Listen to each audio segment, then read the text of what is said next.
విలన్కేమో ఇట్టు పడ్డది, హీరోకేమో ఫ్లాప్ పడ్డది, దిల్ రాజుకేమో బొక్క పడ్డది.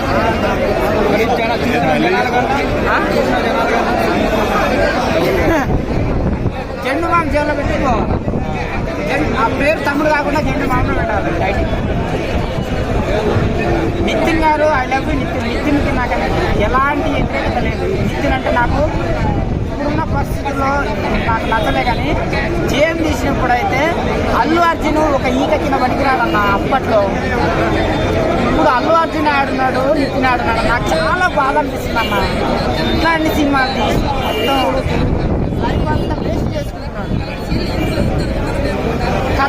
కథలు ప్రాబ్లమా లేకపోతే మనీ ప్రాబ్లమా, ఏ ప్రాబ్లం నాకు అర్థం కావట్లేదు అన్న. ప్లీజ్ నితిన్ గారు, నా తోటి యాక్టర్గా చెప్తున్నాను, నేను కూడా సినిమా యాక్టర్ని. మీ సినిమాలో నాకు అవకాశం రాకపోయినా లేదు, ఇవ్వకపోయినా పర్వాలేదు, కానీ తప్పు చేసినప్పుడు తప్పు అని చెప్తేనే మీలో ఉన్నది మార్పు వస్తుందని చెప్తున్నా.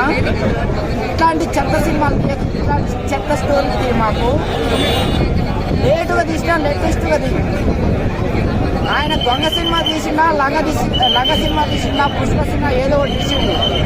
ఏ స్టోరీ అయిందనే పక్కన పెడితే భారతదేశంలో నెంబర్ 1 వసూలు చేసిన సినిమాగా మిగిలిపోయింది పుష్ప సినిమా.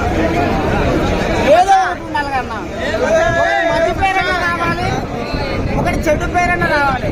బతుకుతే అమ్మాయిలాగానన్నా బతకాలి, లేకపోతే అబ్బాయిలాగానన్నా బతకాలి. అటు కాకుండా ఇటు కాకుండా బతుకంతా వేస్ట్ అన్నా.